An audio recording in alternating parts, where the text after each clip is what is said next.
Welcome, everyone, to Investing for Generational Wealth. Let us dive into the world of expert financial insights and strategies. I'm your host, Keshav Kolor, and I'm here with my partner, John Lai. And welcome to today's episode, Investing in Mobile Home Parks with Daniel Weisfield. Before we begin, a quick disclaimer. We are not financial advisors. All investments are subject to risks, including the possible loss of the money you invest. So perform your due diligence before making any financial decisions, and of course, consult your CPA and your attorney before beginning investments. Today's guest is Daniel Weisfield. Daniel is the co-founder of Three Pillar Communities, a manufactured housing investment company which owns and operates 70 mobile home parks in 14 states. He has built a vertically integrated company with around 130 employees and more than 500 investors. He is passionate about finding market-driven solutions to close America's housing gap. Thank you for being here with us, Daniel. We gave a bit of your background on your experiences, but could you provide some more detail on your background and how you got to where you are today? Yeah, thank you so much for having me on the show. It's great to be here with you guys. So for those who don't know me, I'm Daniel Weisfield. I am actually a third generation mobile home park investor. So I come from a poor immigrant family that came to the US with nothing. And my grandfather worked buying wrecked cars and fixing them up and selling them. And he saved up enough money from fixing cars that he was able to buy a mobile home park around 40 years ago. So I grew up around that business, very hands-on mom and pop family. We were out there digging ditches, fixing pipes, painting fences, mowing lawns at the park. And as I got older, I had the chance to get an education, had the chance to work in the corporate world, and then realized that mobile home parks are actually an incredible business. This business that my family had been in a very mom and pop entrepreneurial way is actually a really important source of affordable housing in the United States. And I realized if I did mobile home parks, I could create great neighborhoods for people who need a place to live. And I could also get a great financial return for my investors. So that was my motivation to launch Three Pillar Communities back in 2017. And since then, we've been able to grow into being one of the larger owners of mobile home parks in the US. So I feel really grateful for the journey we've been on. Great. Thanks for elaborating on your background. I guess to start, I get a lot of these terms confused. I feel like there's a lot of terminology thrown around. Like, what's the difference between mobile home parks, like manufactured housing, RV housing? Like, if you could just good question. all the terms you've heard about, just educate us on that. Yes. So mobile home parks, manufactured housing communities, RV parks, those are all different flavors of land lease communities. Okay, land lease communities. What is a land lease community? It means the real estate investor buys land and infrastructure, right, and operates a park, and tenants lease a piece of land, which we call a lot or a mobile home space, and the tenant owns their own dwelling. Okay, and so that dwelling owned by the tenant could be an RV, a recreational vehicle, which is something where you can put the key in and you can drive it down the highway, right? When you're done staying there, you can turn it on and drive it again, just like your car. That's what an RV is. So we own some RV parks, actually, in our funds. Another flavor of land lease community is a mobile home park. And when we talk about mobile home parks, it's not actually mobile. That's where it gets confusing. Mobile home parks means a home was built in a factory. It was trucked to the site using a special truck. It was installed at the site on concrete blocks and kind of on a semi-permanent foundation. And once it's installed, the home usually doesn't move again. When the tenant decides to leave, they sell their home in place. That's what we mean when we talk about a mobile home park. And then the third flavor is manufactured housing community. That is a fancier word for a mobile home park. Basically the same thing. Sometimes it's used to refer to newer product where, the homes that are built in factories today, they don't look like those old 1970s kind of sardine can homes, right? These days, when we're building a manufactured home, it has a nice shingled roof, wood siding, granite countertops, stainless steel appliances. And you can build really nice subdivisions using these homes. So when we talk about the manufactured housing community, that's what we mean. So people refer to RV parks. That's the truly mobile aspect, Correct. mobile home parks or RV parks, really. How about ADUs? So like nowadays there are more and more of these ADUs, not Yeah. necessarily meant for sleeping in, more maybe some of them are. Are they included in that, manufactured housing, mobile home park? Yeah. So I'd say they're a close cousin. Um, so when I think of ADUs, accessory dwelling units, right, it can either be attached or detached to a single family residence. And it's typically, it will be on land that is zoned for single family and has a primary home on it, I see. right? And so the ADU, it could be built on site by a contractor, or you could use a prefabricated or a modular or a factory built ADU. And so for example, I am a licensed manufactured home dealer in 12 states. So I work with factories to design homes to my specifications. Then I'm allowed to go out in the world and sell them to end customers. I could take the manufactured homes that I'm building and sell them to a single family homeowner who wants to put an ADU on their lot. I could do that through my dealership, but it's not my primary business. We're more focused on the land lease communities where you can get more scale, right? We're typically buying 100 or 200 unit community. Got it. Okay. Thanks for that clarification. Mm-hmm. What does it look like to operate these land lease communities, right? From your perspective, and then what does it look like from a tenant's perspective, a prospective tenant, let's say like moving in, right? Like living there, utilities, and then selling their place. Like walk me through that. Yeah. So mobile home parks are one of the most important sources of affordable housing that exists in the United States, right? And if you look at a lot of markets, I'll take my backyard, for example, Sacramento. I'm going to be in Sacramento later today for an event. In Sacramento, median single family home price, I haven't checked, but it's probably 800,000-ish, something like that. Median rent, if you want to go rent an apartment for your family, like a 2-bedroom or 3-bedroom, you're looking at $2,000 a month. And you can get into a mobile home park and pay $600 or $700 a month for lot rent. It is way cheaper than the other options that are out there. In turn, the resident owns their own home, right? They buy the home. A used home might cost $30,000 or $40,000. A brand new home might cost $200,000. So still way cheaper than a single family home. They own that home. They pay monthly lot rent to the community every month. In exchange for the tenant paying lot rent, the tenant gets a community to live in. We as a landowner, we have to keep that community safe and clean and inhabitable. We're doing landscaping. We maintain the utility systems. We have an on-site community manager to answer resident questions and to help enforce community rules. And what we found is that if we do a good job as proactive community owners, managing the community to a high standards, that means ultimately our residents' quality of life improves, right? They get to live in a nice, well-managed community. The residents' investment in their home goes up in value, right? They buy that home and that becomes a source of wealth for them if the community gets nicer. And our investors' value of the park goes up, right? When we're managing it to a high standard. So we try to be really proactive owners. We do a lot of capital improvements, paving roads, installing playgrounds for the kids, landscaping, upgrading infrastructure, bringing in new homes. And what we found is that a rising tide lifts all boats. Do you know if so I'm thinking from an investor perspective now, Yeah. and maybe you can talk a little bit about that. But one question I had was, do you know if short-term rentals is a thing with mobile home parks?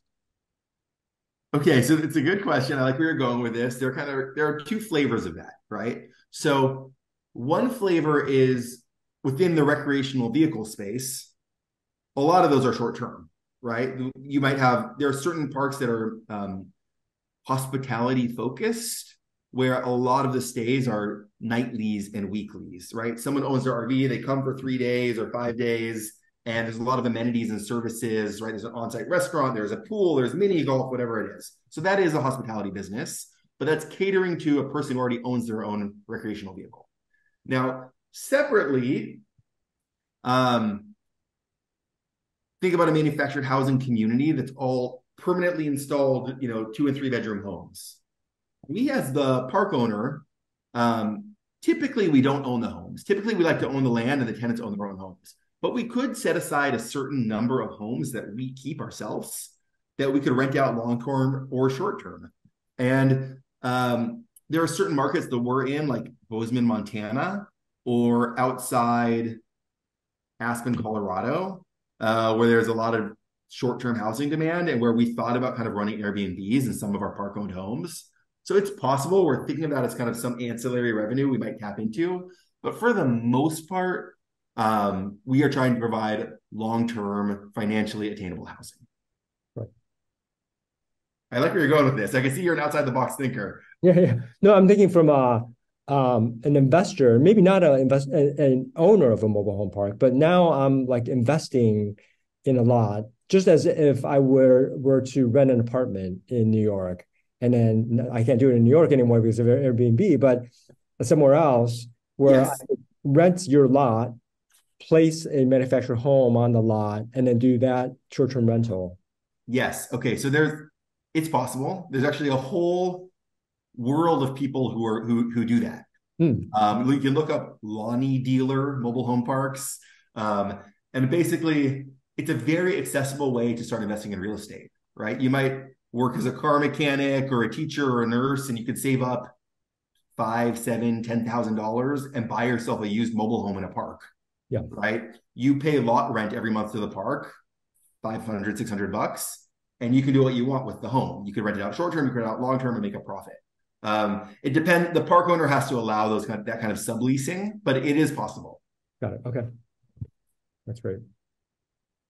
What kind of investor, like let's say, investors, a lot of people that we talk to, they are, familiar with the alternative investment space, or they know they want to get into it at least and outside the stock market. What separates, mobile home parks as an asset class from everything else that's out there, like, multifamily, industrial, warehouses, all this stuff? Like, why might someone be drawn to mobile home parks specifically? When you invest in mobile home parks, you are betting on affordable housing demand in America exceeding supply. Right? I think it's very understandable and relatable. We all know that housing prices are through the roof. Apartment rents are up. Single family home prices are up. And for a lot of people, it is impossible to afford single family home purchase or renting an apartment. And mobile home parks are an awesome alternative, right? Our tenants actually love our product. Even though mobile home parks are really stigmatized in the media, the reality is our residents love our product because they buy a home, so they own their own home. They can customize that home. They can paint it. They can renovate it. They can do what they want. It's a source of pride for them. They don't share walls or ceilings or with neighbors, right? So apartments can be loud and your neighbors are right there. You're on the 4th floor. In our case, it's like a single family home. You drive right up to it. You park next to your front door. You walk in, bring the groceries inside. It's really easy. You get your own little backyard. So our residents love our product. And we're priced so much cheaper than apartments that parks stay full with like waiting lists. So that's the bet you're making if you want to invest in mobile home parks. There's also very favorable financing available for mobile home parks on the debt side. And there's very favorable tax treatment for mobile home park investors. We get a lot of bonus depreciation, which ends up generating a lot of tax losses for our investors. Is there anything that you would depreciate in a mobile home park that you might not think you could depreciate in normal Yes. real estate Yeah. investment? Yeah. So you get more depreciation in mobile home parks than any other type of real estate that I'm aware of, including multifamily, industrial, whatever it is. Mobile home parks get the most depreciation up front. The reason for that is under uh, President Trump's Tax Cuts and Jobs Act, um, the, the depreciation rules were changed so that as a landowner, you can bonus depreciate all of your land improvements in the year that you buy an asset. And in the case of a mobile home park, we're not buying any vertical buildings, right? We don't own buildings. Our tenants own their own homes. So when we buy a park, all we're buying is land and land improvements. And land improvements can all be bonus depreciated. So we're typically depreciating like, 70% of our purchase price in the year that we buy an asset. Wow. Okay. So Wow. let me double click on that. So of the purchase price of a mobile home park, Mm-hmm.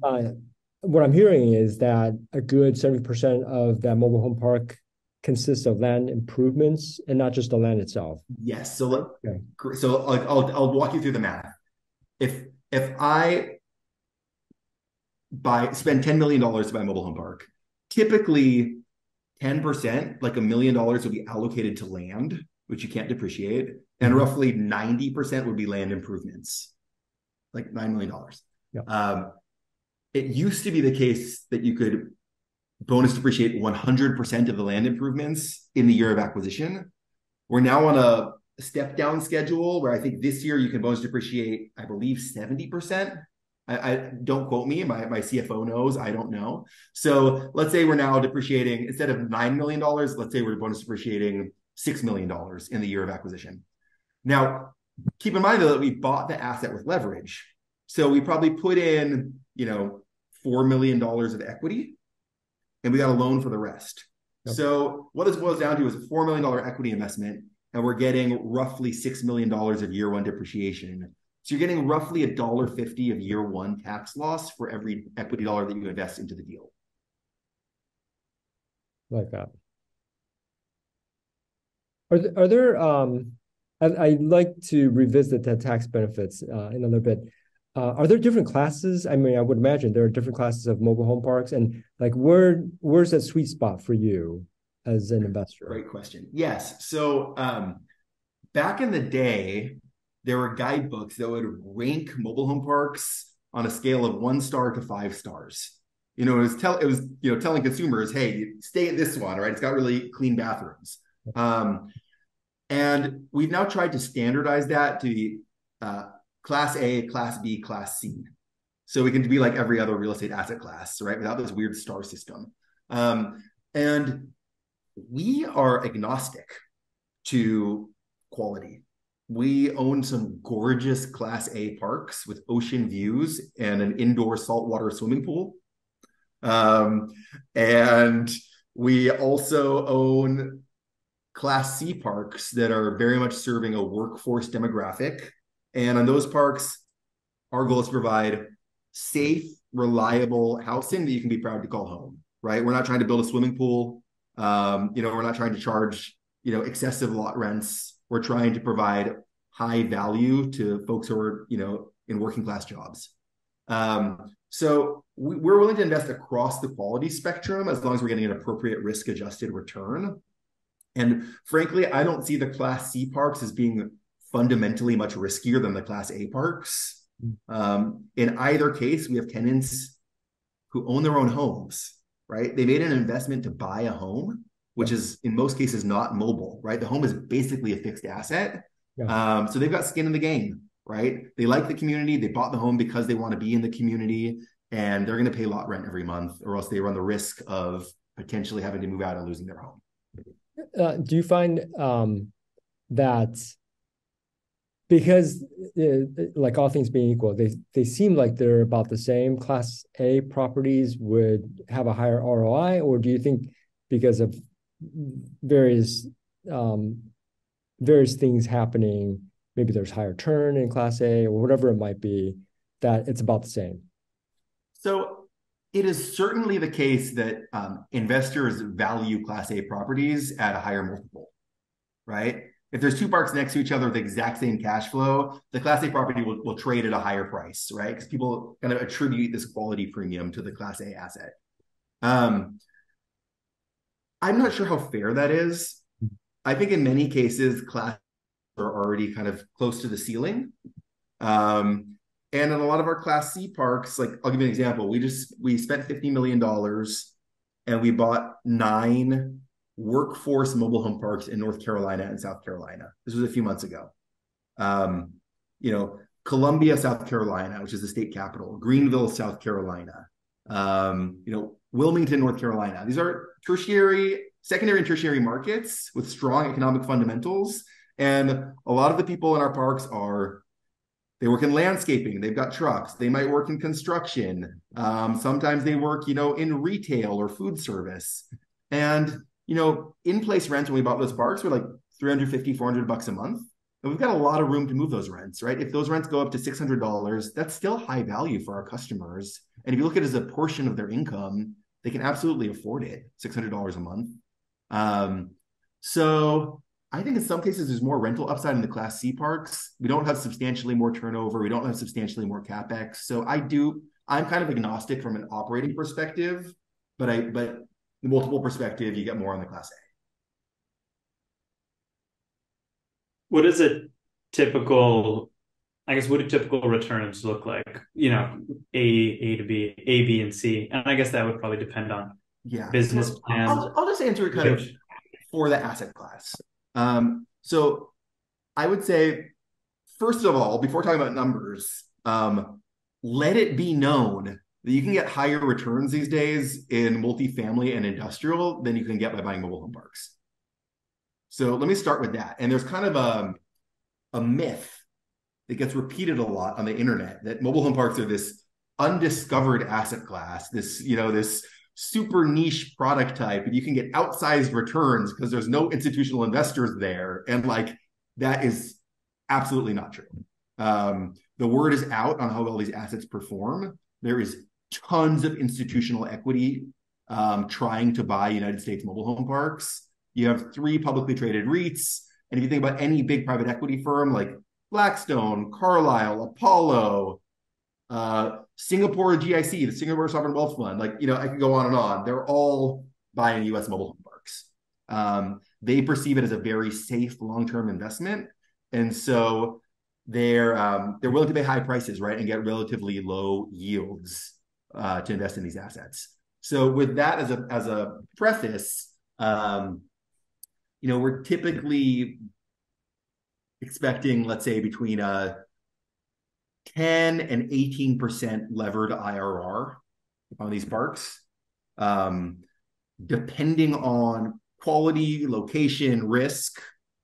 So if I'm going to buy a Class C park that has unpaved roads and maybe it has a private well and a private septic system instead of being hooked up to city utilities, and I'm going to have to do a lot of work to improve it and put in a lot of capital and bring in new homes, I'm expecting more like a high teens IRR for that. And if I'm going to buy a beautiful Class A community in a great location and it's kind of a coupon clipper, probably more like an 8 to 10% levered IRR. Cash on cash yield, given where debt is today, our cash yields in the early years is probably like 5-6% and climbing to more like 7, 8, 9, 10% as the assets stabilize and as NOI improves. For stabilizing and improving NOI, yeah, I'm guessing a lot of the business plan is value add. And in the case of mobile home parks, that's probably strictly lot improvements. What do lot improvements entail? What are some examples? So as you mentioned, kind of when you gave my intro, so I built a company with around 130 employees, and we do a lot of work. People sometimes, there's this myth that mobile home parks is kind of a passive asset class, right? Kind of like a parking lot where you just collect lot rent. And that is absolutely not the case. So when we're buying these value add communities and doing work, we are rebuilding infrastructure that's reached the end of its useful life, right? A lot of times these parks were built in the 1950s and 1960s, right? Kind of to provide affordable housing for the post-World War II population boom in the US. And that infrastructure is, 60 years old now, and it's not useful anymore. So we're digging up pipes and replacing water pipes and sewer pipes. We spend a ton of money on asphalt. I think I spent $3 million on asphalt last year, repaving roads that are failing. And then we provide community amenities. We, playgrounds for the kids, a dog park. Residents love that. Putting up a rain cover over the mailboxes. So when you're going to get your mail, you don't get rained on, stuff like that. And then a big piece of it is bringing in new manufactured homes. So that's the biggest lever we can pull to upgrade a community and to really change the appearance and the feel is to bring out those old 1960s, 1970s aluminum homes and install new manufactured homes that are attractive, they're energy efficient, and they really raise the curb appeal of the community. And so I have 5 people on my team full-time who are just procuring new homes, installing them in our communities, and selling them to our customers. Do you do that on empty lots or lots that are being turned then? Like someone's vacating and then some new tenant wants to come in. They don't necessarily have a mobile home park and you have the inventory and can sell them. So this is an important distinction to make. 90% of the time, when a tenant decides they want to move on, they put up a for sale sign in their home and they sell that home in place. And someone comes in and buys that home, right, on the secondary market and starts paying us lot rent. That's what generally happens. And if I was just interested in clipping a coupon and maximizing near-term cash flow and I didn't care about improving the parks, I would just let that happen all day long, right? It's uninterrupted lot rent for us. But I don't want to be sitting here 50 years from now and still have these 1960s homes sitting in these parks, right? So I want to proactively upgrade our communities. And so we look for opportunities to buy those homes from tenants, right? If the home is older or it's cheap, I'll spend 15 grand to buy a home just so that I can crush it, throw it in a dumpster and put a new home on the lot.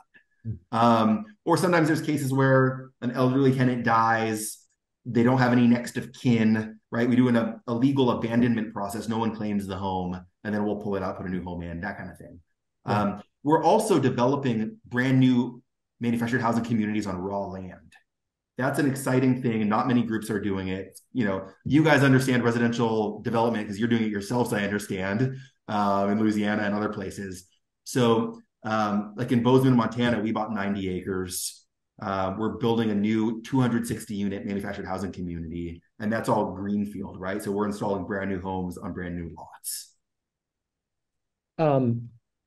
As I understand it, new lots, new mobile home parks are hard to come by because of regulation, local NIMBYism.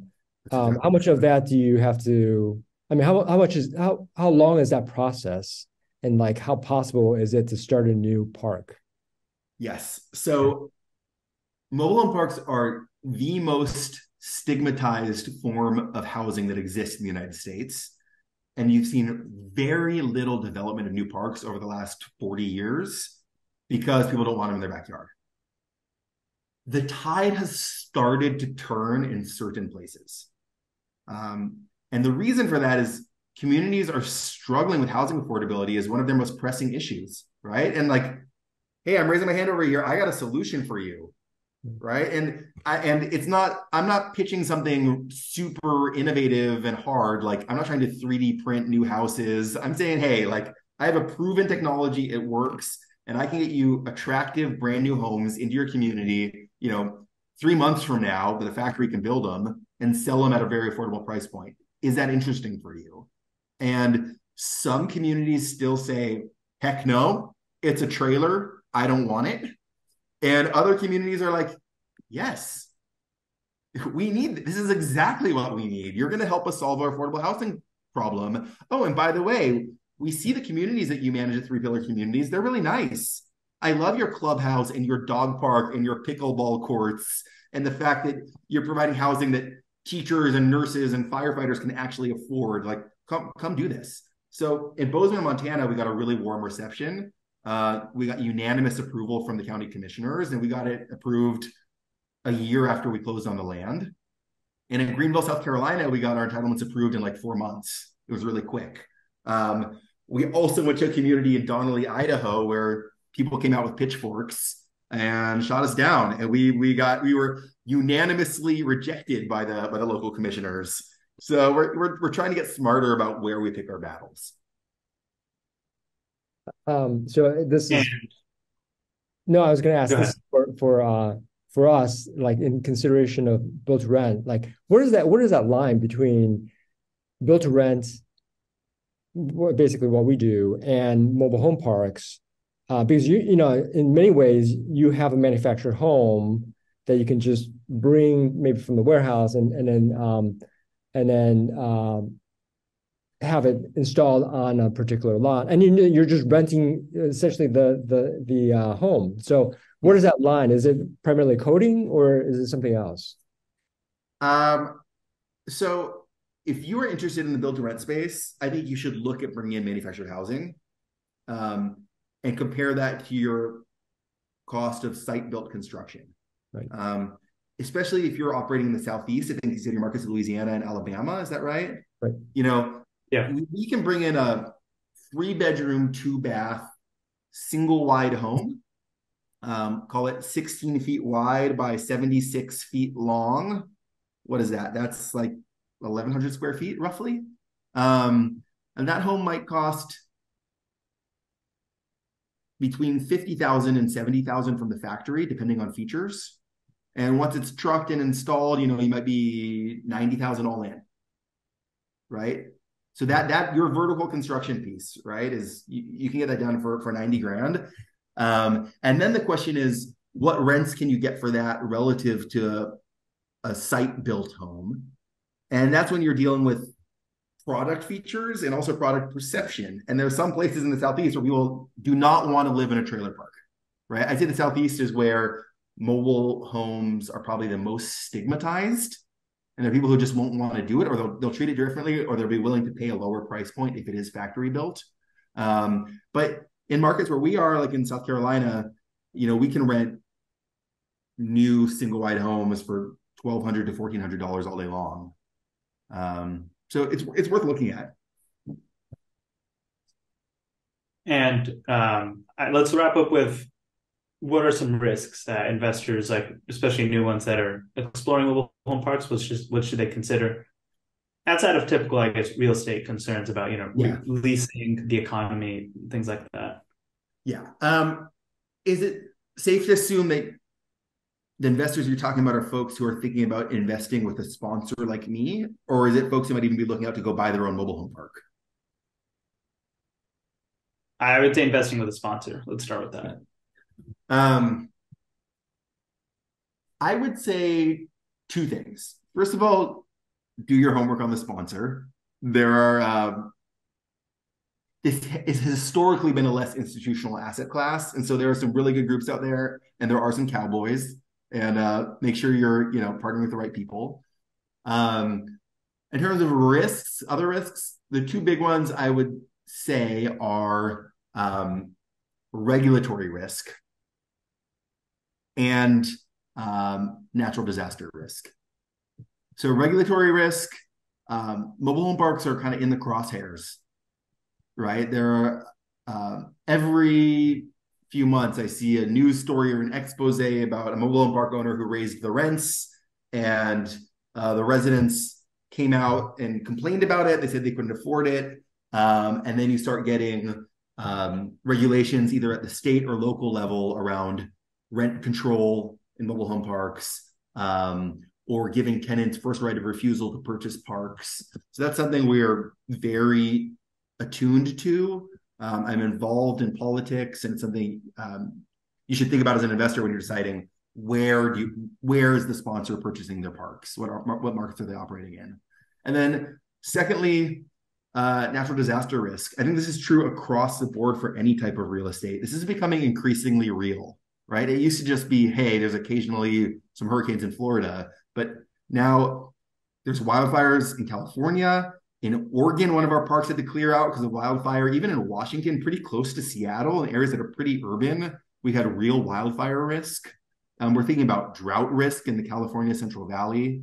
And then there's hurricane risk in other places. So it's real. Like, do your homework on what natural disaster risks are you taking when you invest in a deal, and are you being compensated adequately for taking that risk? Are mobile home parks like any more susceptible, I imagine because they're smaller structures, to natural disaster damage?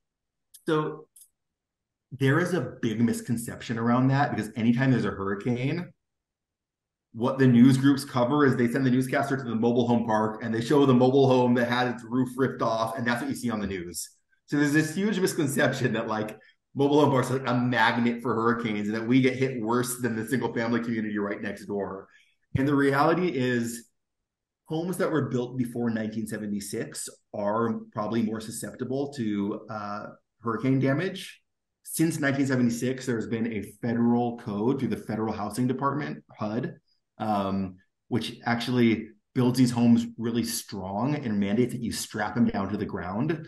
So if you visit any of the parks in Florida after the most recent hurricanes, every home built after 1976 is still standing undamaged. And the homes pre-1976 you see right next door are damaged. Gotcha.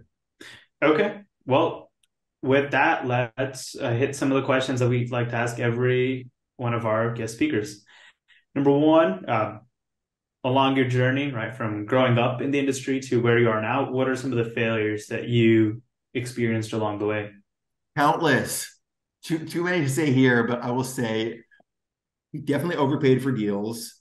We definitely didn't do enough due diligence on stuff like septic systems and wells, and bought deals that did not meet our financial projections where we had to do a capital call. We're doing development now. It's way harder than I thought it would be.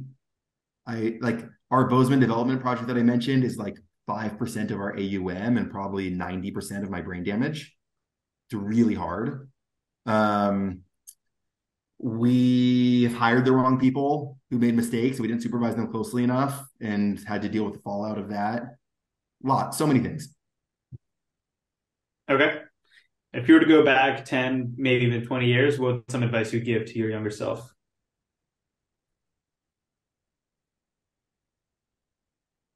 I am so happy I became a real estate entrepreneur. I love what I do. And it was only by chance that I fell into it. Like, I was on a corporate path. I actually have a fancy law degree and a fancy MBA from Yale, and I worked at McKinsey doing management consulting. And I was on a more corporate path. And really only through a very serendipitous series of events did I become a real estate entrepreneur. Like, it was much more likely that I would not have become a real estate entrepreneur. And I would go back and tell myself, like, real estate is awesome. You should go do this, to ensure that I went down this path. And beyond that, just like, you can learn from anyone. And I think when I was younger, I might have had more preconceptions about who could teach me things, right? Who is smart, who is knowledgeable, and who isn't. And I realize now that, like, I learned so much stuff from my tenants in my parks, from my contractors, from the people who work for me managing our communities. Like, try to learn from them every single day. I think I've gotten a lot more humble and open-minded the longer I've been in this business. Gotcha. Okay. And lastly, in addition to building these beautiful communities where you give families the opportunity to live somewhere nice at an affordable price, how else do you give back to your community?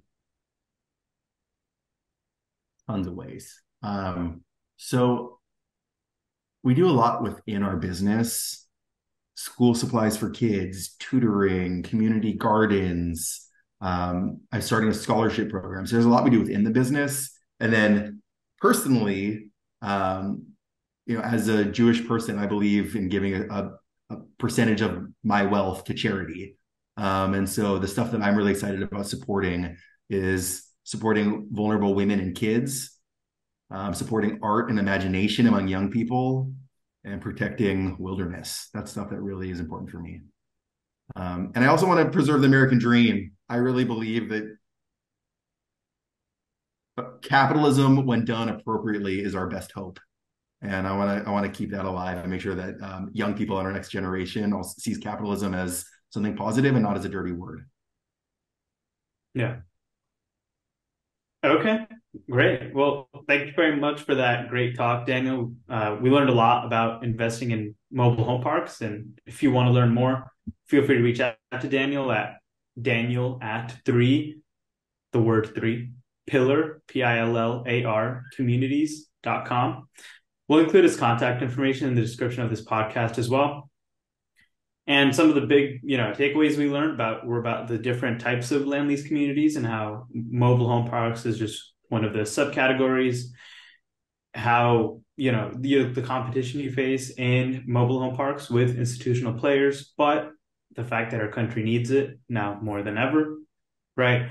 And some risks that you should watch out for, like you mentioned, regulatory, depending on where you're investing in a mobile home park, as well as natural disasters. Again, thank you, Daniel, for taking the time out of your busy schedule to speak to our audience. Don't forget to like and subscribe to our podcast on whichever platform you're listening to make sure that we can continue bringing you the best educational content. Thanks, everyone, and until next time, keep investing for generational wealth.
I love what I do. And it was only by chance that I fell into it. Like I was on a corporate path. I actually have a fancy law degree and a fancy MBA from Yale, and I worked at McKinsey doing management consulting. And I was on a more corporate path. And really, only through a very serendipitous series of events did I become a real estate entrepreneur. Like, it was much more likely that I would not have become a real estate entrepreneur. Um, and I would go back and tell myself, like, real estate is awesome. You should go do this to ensure that I went down this path. And beyond that, just like you can learn from anyone. And I think when I was younger, I might have had more preconceptions about who could teach me things, right? Who is smart, who is knowledgeable, and who isn't. And I realize now that like I learned so much stuff from my tenants in my parks, from my contractors, from the people who work for me managing our communities. Like try to learn from them every single day. I think I've gotten a lot more humble and open-minded the longer I've been in this business. Gotcha. Okay. And lastly, in addition to building these beautiful communities where you give families the opportunity to live somewhere nice at an affordable price, how else do you give back to your community? Tons of ways. So we do a lot within our business: school supplies for kids, tutoring, community gardens.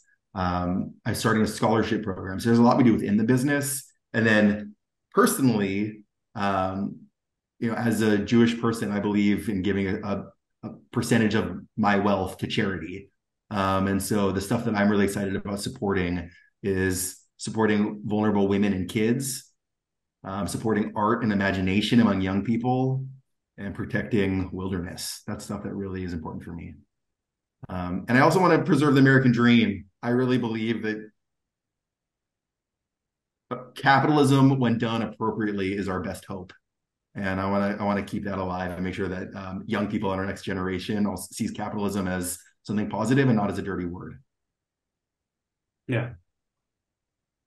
Okay, great. Well, thank you very much for that great talk, Daniel. We learned a lot about investing in mobile home parks. And if you want to learn more, feel free to reach out to Daniel at three, the word three, pillar, PILLAR, communities.com. We'll include his contact information in the description of this podcast as well. And some of the big, takeaways we learned were about the different types of land lease communities and how mobile home parks is just one of the subcategories. How, the competition you face in mobile home parks with institutional players, but the fact that our country needs it now more than ever, right? And some risks that you should watch out for, like you mentioned, regulatory, depending on where you're investing in a mobile home park, as well as natural disasters. Again, thank you, Daniel, for taking the time out of your busy schedule to speak to our audience. Don't forget to like and subscribe to our podcast on whichever platform you're listening to make sure that we can continue bringing you the best educational content. Thanks, everyone. And until next time, keep investing for generational wealth.